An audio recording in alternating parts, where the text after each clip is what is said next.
Welcome back. This is the second video for week 8. In this video, we are going to talk about monopsony, which is closely related to monopoly. In monopoly, we have one seller and many buyers.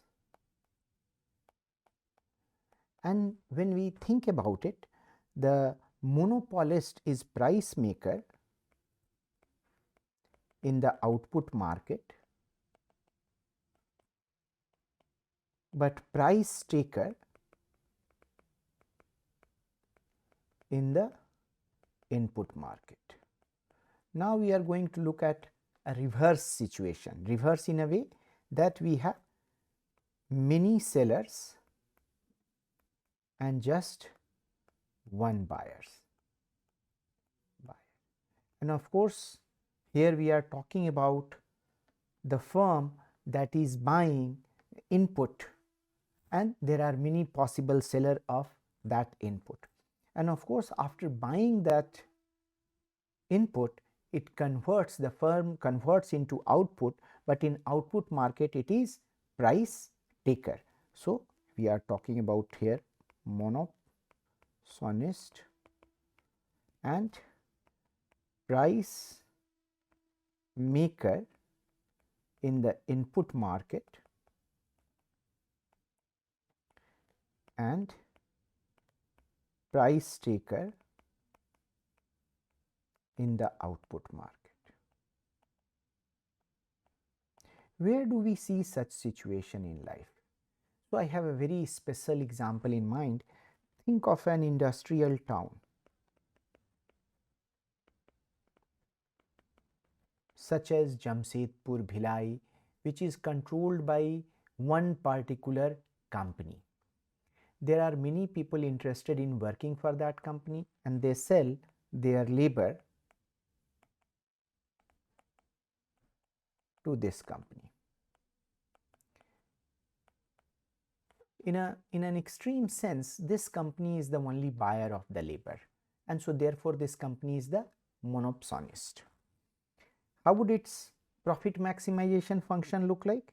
Again, let us say that there is only one input for convenience, P, which is the price of the output. That input, let us say L, labor. This firm has to maximize by varying L, maximize profit by varying L, and WL multiplied by L. Now W is a function of L. When we talk about the monopolist, it faces elastic demand function. It can hire as many workers as it wants at W. Not here. It's the only buyer of labor in the market. Labor is an upward sloping curve. So if he wants to hire L1 amount of worker, then it has to pay W1 unit of wage per labor. If it wants to hire L2 level of workers, then it has to pay per worker W2, because this is the way supply curve relates wage to labor. So that is why this is a function of L.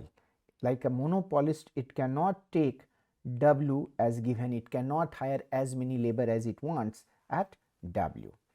And so we can go ahead, and of course here, because this monopsonist we are assuming is price taker in the output market, P is taken as given. If it changes L, of course FL will change. So let us look at what we get. First order condition. First order condition is P F dash L. This is, we can also say, value of the marginal product of labor. That's what we get. What do we get here? Now as L changes, W is going to change. So we can first, we have to differentiate W with respect to L. What do we get? W dash L multiplied by L plus W. This is what you get, and this has to be equal to 0. So FOC can be written again. FOC is P F dash L is equal to WL plus W dash L multiplied by L. And from here W can be taken out as common. We are left with 1. W dash L is dW by dL, and this we get L by W. What is this? This looks like price elasticity of supply, because it's supply of labor. How much is the price of labor? 1 unit of labor costs W, and so this is inverse of price elasticity of labor. So this can be written as W plus W multiplied by 1 plus 1 by eta, and this is price elasticity of supply. So if we have here, let us say W and L, and supply function looks like this, how would this is the marginal cost function, how would it look like? Because this side we have marginal revenue, this side we have marginal cost. How would it look like? It has to be more than W, because this part is W, and 1 by eta is going to be greater than 0. It's a positive number. So W by eta is going to be a positive number. So this is the way we will get. This is supply curve, and this is going to be marginal cost curve.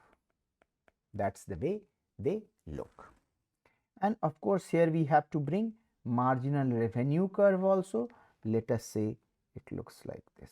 This is marginal revenue curve.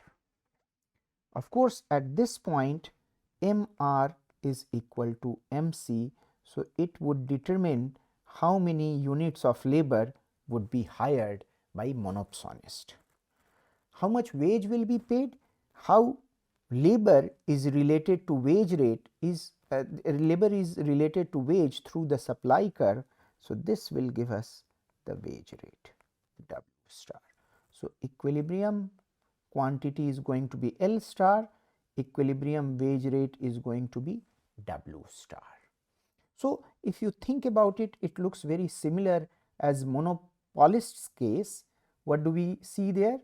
There is price, there is output, now you have the demand curve, here you have this is demand, this is marginal revenue, and here is the marginal cost. From demand we derive the marginal revenue.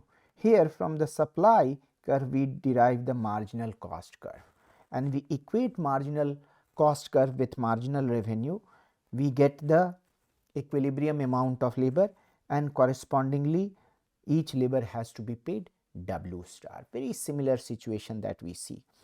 And so we can say, we can take a linear demand curve.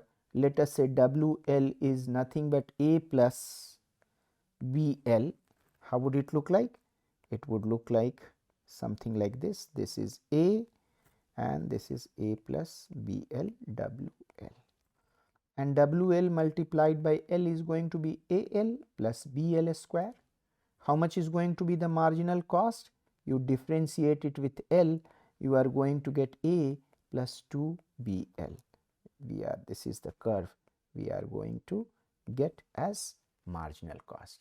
So I don't want to get into more detail on monopsony, but the situation is very similar to what we get in the monopoly. Here things are happening on the different side with supply curve. With the monopolist things are happening with the demand curve. That's what you have to keep in mind. So I hope you understand how monopsony is related to monopoly. As of now I don't have more to say about monopsony. I just wanted to complete the discussion, and that's why I gave you this description. Hope it helps.